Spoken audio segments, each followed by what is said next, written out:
Dane, I know the first half of the year was kind of a tough one, man, a little lean and putting together fights, but it feels like the schedule's stacking up right now. So I got to ask, are you getting excited and feeling like the second half's going to really build some momentum? Yeah, but that's the way this business works. When you come off a year like we had last year, you just can't keep rolling. And first of all those guys fought. People end up injured, and we've still had a killer year, even though the blockbuster fights weren't there for us at the beginning of the year. And then the way that shit goes is as soon as everybody gets healthy again, the second half of your year is going to be killer. I wonder what it's like for you. I mean, obviously you don't need to do this anymore. So when you're going through a lean time, is it ever tough? Do you think like, why am I doing this right now? No, man, I love it. We were in there yesterday in the we call it the lab, where we make all the fights, and it's what I love to do. Let me tell you what, and it's to say this to you after all the things that have happened, and over the last 5 years or whatever. Wait till you see what we're working on next. Obviously we're here in the building, and this is going well for the fighters, the Performance Institute, the building for our employees, and then wait till you see what we're working on next. Next year we're gonna blow everybody away again. So I mean, the thing I keep hearing is everybody betting, Dana's not gonna be around much longer, man. It's too much. It's too much going on. He's not gonna do this much longer. To that you answer, what am I gonna do? What am I going to do? It's not like people treat it like I hit the lottery, and I had money before. It's not like like I hit the lottery and I'm just going to take off and disappear. I love this sport, and obviously the hardest part about the sale was leaving the Fertitta brothers. We've been together for 20 years in business together, and I went through a hard time. It was like a divorce. I went through that. I got through it, and I'm back on the ball and doing my thing. I love it. I'm not going anywhere, and we're actually working on some crazy shit right now, and I'm looking forward to it. We'll blow everybody's minds again next year. No hints?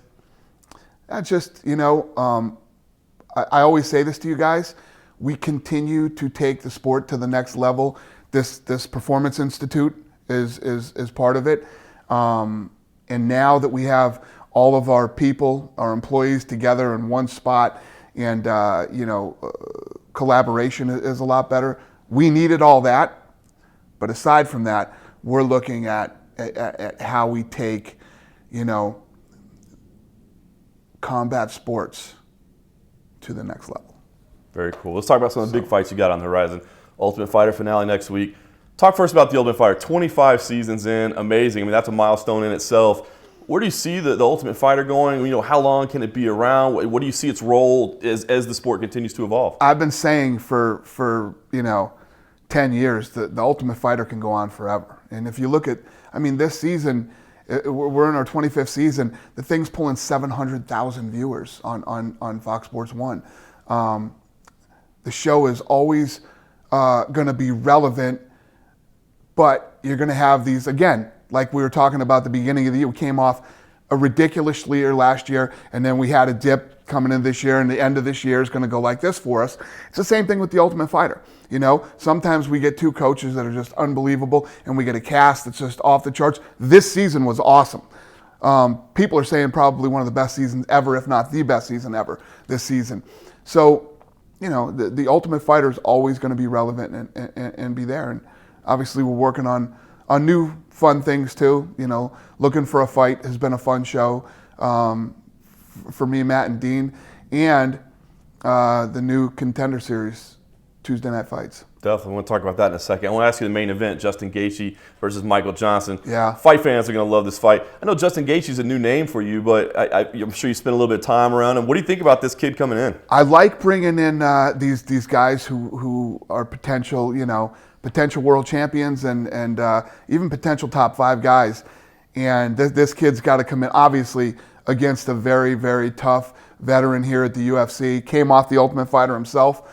And he's got to get over those UFC jitters, man. And I'm excited. I'm excited to see what this kid can do. Yeah, I think fight fans are going to like that one. All right, the next night, the big one, UFC 213, Amanda Nunes, Valentina Shevchenko. Second year in a row that International Fight Week has been headlined by a women's fight. I'm just kind of interested, what you think about that, what it shows about the health of the women's sport, and do you ever worry that it's going to peak or plateau, or because it just keeps continuing to grow? It just keeps going like this, and not only that, I mean, what do you think? How's it going and all this stuff? We're adding another weight division, the 125-pound division for women. So I'm very bullish on women's fighting right now. So yeah, I'm in. Do you think the division adding is over for now? I mean, it seems like you'll say we're not adding anything, and then something comes in. But what long term do you think? Maybe even more. I mean, 105 is one in the women's division. And of course, men are talking about changing up divisions. Maybe. What do you think? I just got to stop saying no or never. Yeah, I don't know. I say right now, no. I can't see me bringing in another division, and no, I can't see me doing 105. But 6 months ago, I said no to the 125-pound, and here we are. No doubt. The co-main event there, Yoel, Romero, Robert Whittaker, huge fight. Love it. What about the interim tag? Why is that the right call? Because fans sometimes you start throwing out that interim tag, and you get an interim champion, and the first thing he says is, "This isn't the real belt. I want the real belt." So how do you reach that decision that you got to go interim? Yeah, because I'm in this situation right now where Bisping's hurt. This should be Bisping versus Romero right now. And Whittaker just destroyed Jacare, and Romero's been, beating everybody along the way, waiting for this title shot. And Bisping's not ready yet. And if there was ever an interim title fight, how is this one not worthy? This fight's going to be ridiculous.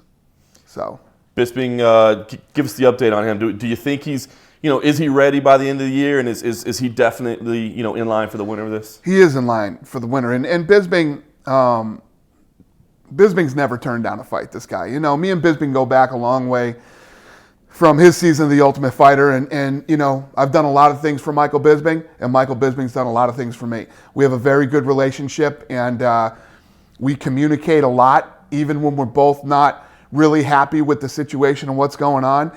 And yeah, me and Michael get this done. So when we hear people say, oh, he's trying to duck a fight or avoid, you say that's ridiculous. I'm going to tell you this.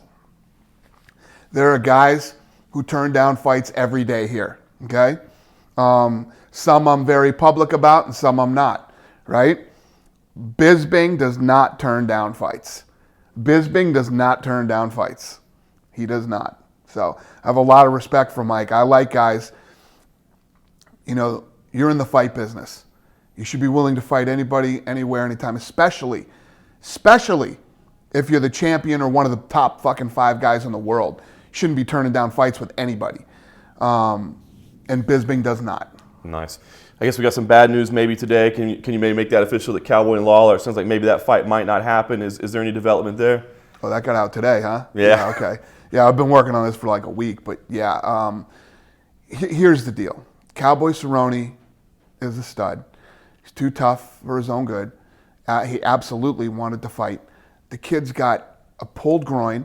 He's got a bruise from his knee to the inside of his groin, and his other knee is blown up. He's got staph infection. Could he come out and fight? Probably. Should he come out and fight Robbie Lawler with a pulled groin? And no, he shouldn't. So we're going to get him healthy, and we'll remake the fight. Said maybe as soon as Anaheim, some of the reports out there. Yeah, no, it won't be on Anaheim. Okay, good stuff. Last thing that kind of tied into 213, Cody Garbrandt. What's the update with him? Of course, he was supposed to be there. What's the latest on him, and when can we see him fight? Yeah, his back is getting better. He's progressing, so I'm hoping to have him back in October. Fantastic. All right, after that wraps up, we'll go to the Dana White's Tuesday Night Contender Series the next couple of days. Give us your kind of feel on that and kind of what you're hoping for it. Well, let me tell you, since this whole looking for a fight thing has happened, once I got back out and started watching some of these up-and-coming guys again, I missed it, and I like it. And so, we're always trying to think of, new products or new shows to bring the fans, and I came up with this one. And I love the idea of these fights being in the tough gym, not in an arena, even not even in a small little venue like the Palms or, Hard Rock or one of those places. I like the tough gym. It's such a different feeling there, right? It's quiet. It's the best. And what I'm going to do, I got to figure this out. I'm still working on it. I was goofing around with it one day on social media, but figure out how to bring some fans in that want to come, and we'll do like a special section for some fans. And to see a fight in the tough gym, and especially this is going to be, it's like when we go to shoot looking for a fight, every time I go, the fights are some of the best fights you'll ever see, because these guys are, it's like a job audition, man. You're auditioning for a job, and the guys that we're going to bring in, we're going to have, you know how every time we have an event, it's all a numbers game. There's people that have to be cut so that you can bring new people in. So what I'm thinking about doing is going to be obviously up and coming guys who have potential, but I'll also take some guys that could possibly be cut, and you can fight your way back into the UFC, you know. But there's just so many different cool things we can do with this in the tough gym. Every fucking Tuesday night I get to sit down there and watch some fights and some of the best up and coming kids in the world. We will tell their stories, who they are, where they came from, and I love it. So the fact that your name is on this isn't just a marketing gimmick. I mean, this is part of your baby. Oh, this is, yeah, it's 100% my thing. And when you see shit that has my name on it, I don't come up with that, just for the record, you know. We have a marketing group that comes up with what the name should be. It's not like, yeah, let's call this Dana White's this and Dana White's that. Believe me, that isn't coming from me. Nice. All right. Well, this is definitely my baby, 100%. It's my thing, and I'm really excited about it. It's like when you were asking me earlier, people are saying, you know, you're done. How much longer? Are you fucking crazy? Every day I come in here, and we go out and we find the best up and coming guys. We sit in a room for 4 or 5 hours, and we make fights. Okay? Then I fly to some cool city, stay in a great hotel, and I got the best seats on earth to the best fights in the world. Where the fuck am I going? Nowhere. Tough to get a better job than that, right? End of July, do UFC 214, Cormier versus Jones. Everybody's waiting for that one. Is that the biggest MMA fight of the year? Yeah, I like that. It might be. I don't know. We still got some stuff up our sleeve the rest of this year, but it's one of the biggest fights this year. Absolutely. Period. MMA, boxing, or anything. One of the biggest fights this year. Absolutely. Give us the update on John. Have you had a chance to talk to John and see where his head's at? Obviously, he had some personal tragedy to deal with. I sent John a text, and I left him alone. You know, I sent him a text, and, you know, I hope he's well. I actually really, really like his mom and dad a lot. They're very good people. And his brothers, the whole family. You know, yeah. We haven't talked, but I sent a text to him, and, you know, because he and I haven't exactly been, you know, been buddy-buddy. And knowing John's probably not thrilled with some of the things that I've, you know, had to say and the way that I felt about, you know, the shit that's happened in the last whatever. But I do like his family, and I, you know, obviously I felt horrible when his mom passed. You think he'll be in a good place by the time it's fight time? You know, I don't know if he'll be in a good place for a while, you know, after your mom passing, but, you know, hopefully, you know, through that he can pull it together to, you know, to get out there and perform. Nice. Another big fight that you're having trouble with on that, the Cyborg fight. It's just strange things keep happening around. I mean, can you tell us the latest of kind of what happened and why you had to go in the direction? And are you having any regrets with how this whole thing is playing out? Nah, you know what? She had some personal problems and couldn't do this fight. And Tanya Evinger is a girl who's been around for a long time. She's tough. She's gritty. And what I'm really looking for is I want a woman that's going to go out and fight Cyborg. I believe Tanya Evinger is that woman. So we'll see. She will definitely do that. I agree. Any updates on Germaine? What's going on there? It's such a weird thing for her to, I don't want to say kind of avoid the fight, but it just, you know, to not want to fight. If you're getting in the 145-pound business, you got to know who's there, right? Listen, we make it very clear when you go into that division. Hold on a second, I got the hiccups.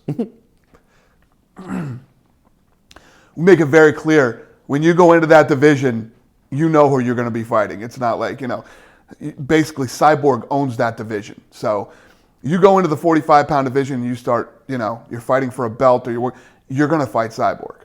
Has there ever been any part of you through this whole process to just throw your hands up, be like, to hell with 145, we tried it, didn't work, let's get rid of it? No, we signed Cyborg. We made a commitment to Cyborg, and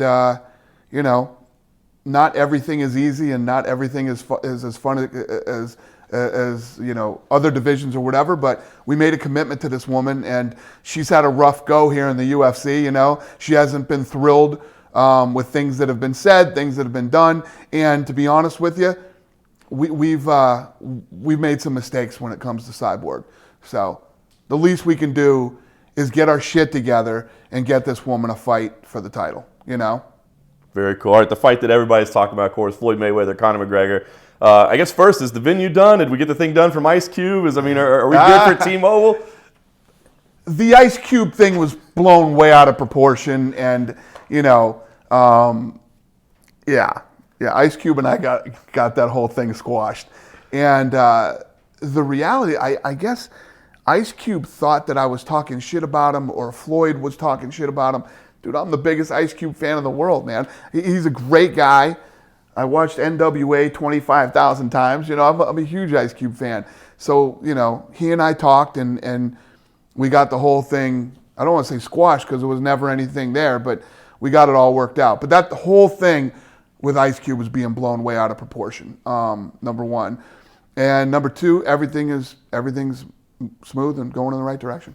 Everybody's blowing up about this fight, of course. Everybody I talk to wants to talk about it, just like you. What I want to know is, when did this fight actually turn from like fantasy matchmaking to reality? Because I believe in my heart, when they first started both talking about it, Conor and Floyd, I don't even think they thought it could happen. Right. And there were so many hurdles and obstacles. So what I want to know from you is, like, when did it become like, we could actually do this? Well, the way that it happened was, I was on a PR tour for one of the fights, and I was at ESPN or one of those places, and I said, all right, Floyd, I'll give you $25 million.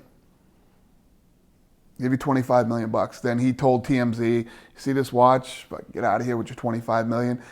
And I threw out an offer, and when I made a real offer, then a real negotiation starts. So that's really how it all began. What prompted you to want to do it? Because everybody knows, you're the one that's having to give up your biggest star right now to allow him to go compete in another sport. So what motivated you to say, let's do this? Well, there was just so much shit talk. It was like a ton of shit talk. And finally I was like, all right, here's an offer. There's an offer. And that's how it got started.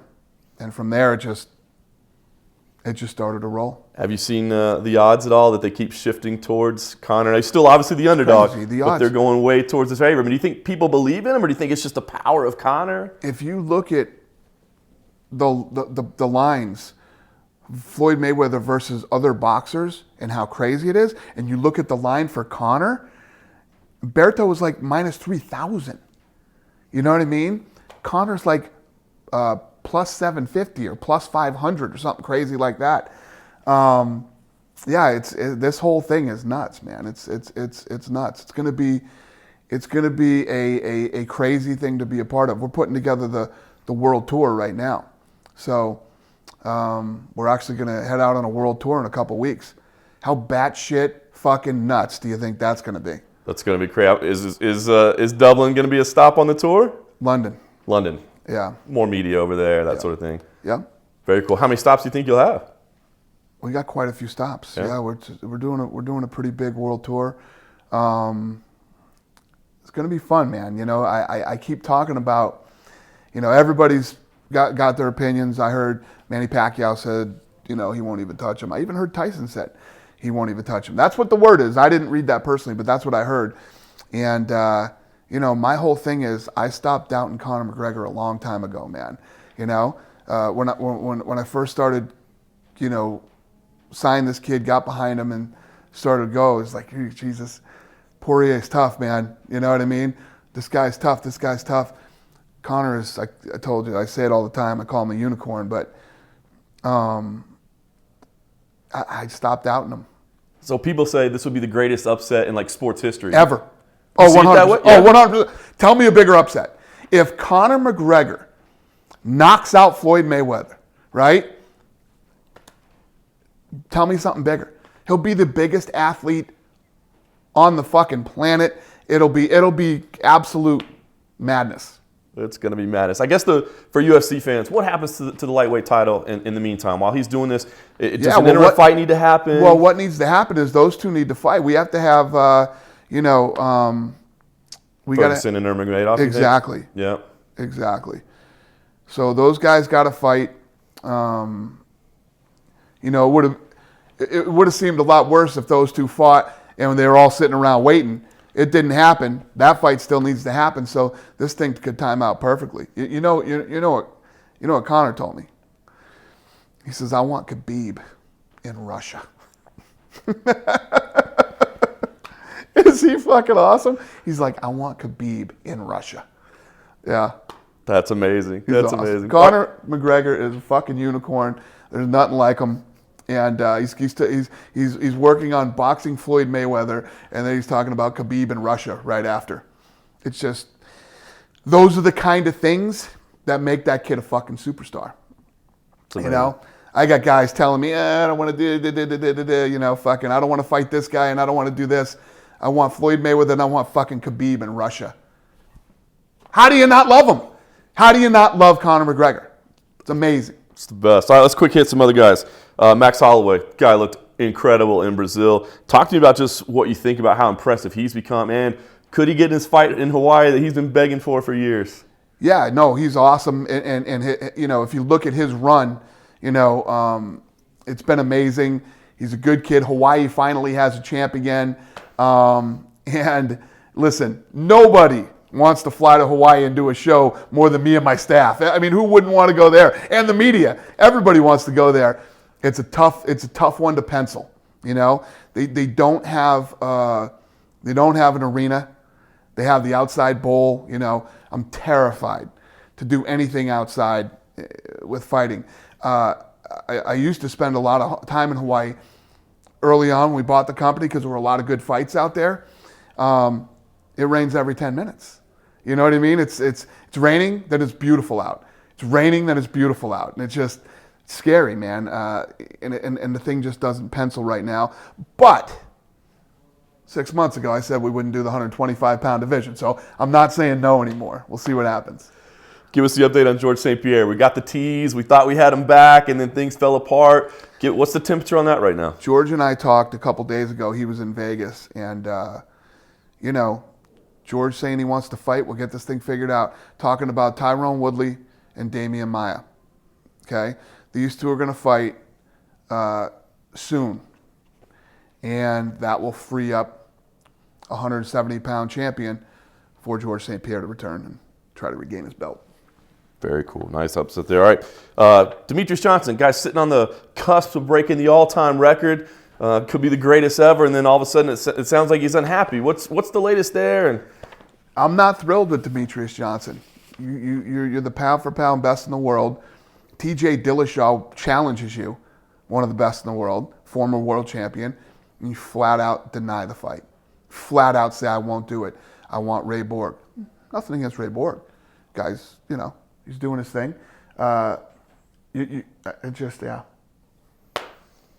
All right, hey, you want Ray Borg, we'll give you Ray Borg.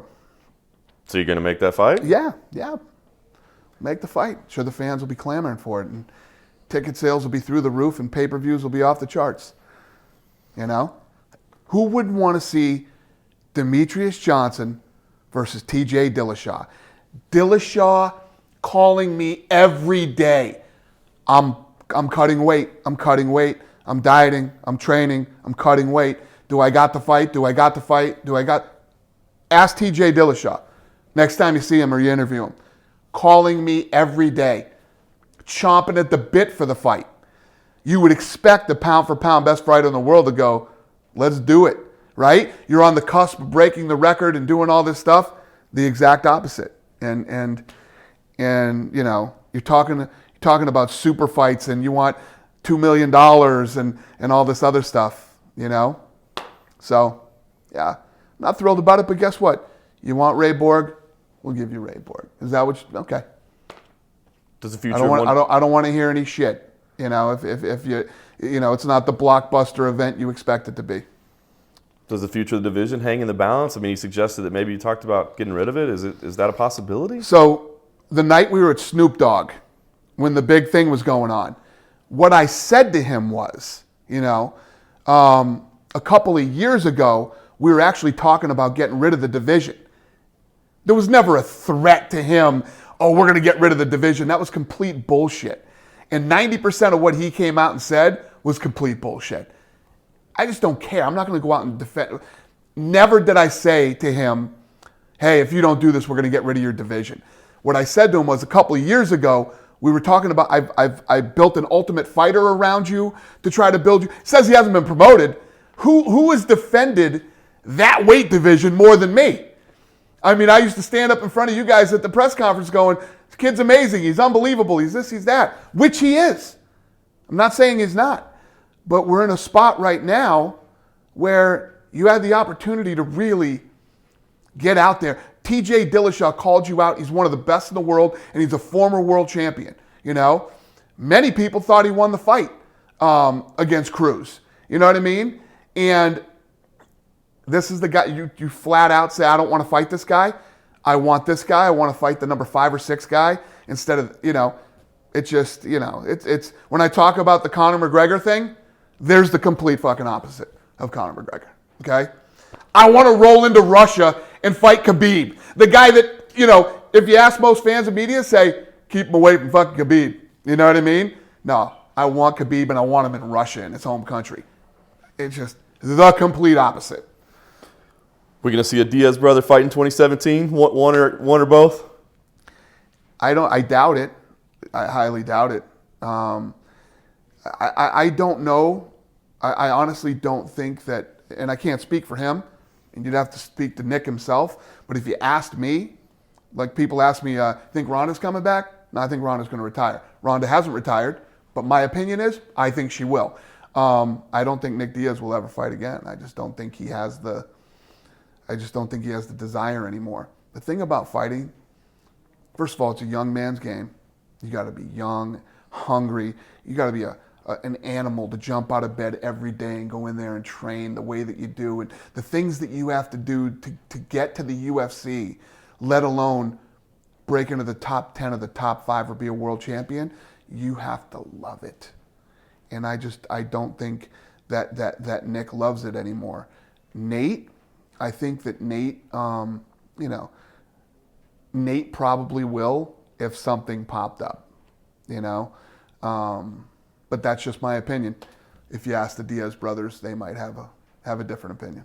Nice. Well, I appreciate all the insight, Danny. Last thing I have from you, it still like seems like a very interesting time in company history, right? I mean, it's still relatively new, and it seems like everybody's still a little bit worried. I think fans are like, you know, are things changing? Are they getting different? Is it a good time? Is it a bad time? It's a great time.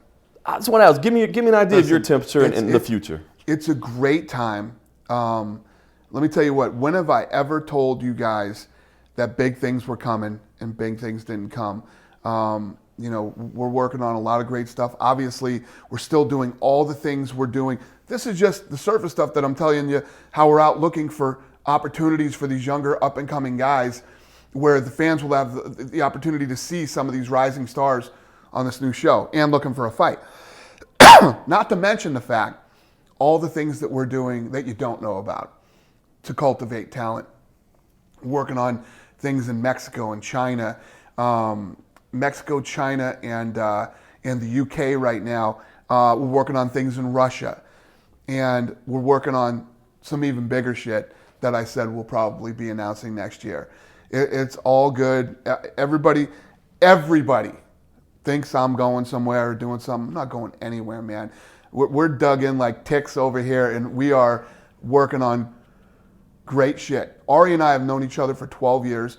We could not have a better relationship. We get along, you know, perfect, and it's all good. Well, I think at the end of the day, it's just because fans love the sport so much, you know what I mean, that they don't want to see their baby change or go away or corporatize or anything like that. Yeah, I mean, as we get bigger, as we continue to get bigger, I mean, we're already way more corporate than we ever were in the early days, but we were before we sold too.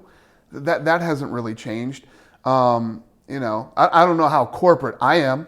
I'm never going to be corporate. You know, it is what it is with me. And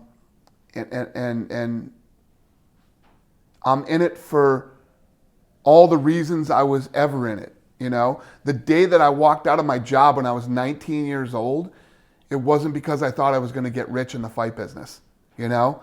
And the fact that it did all work out doesn't change a thing for me. I'm in this. I jump out of bed every fucking day, ready to come in here and battle, ready to win, and ready to take the sport to the next level. Even on the bad days? Oh, especially on the bad days. The bad days are the days you really gotta, you know, because this business is, it's just the difference is now, the me today from the me, you know, 10 years ago, is I've been through the bad days. Lorenzo said it best. Lorenzo said it the best. When Lorenzo looks back on the UFC, right? He says, think about this. The worst days we ever had at the UFC were fucking awesome. And it's true. You know what I mean? We loved what we did. And even the shittiest days we ever had were awesome.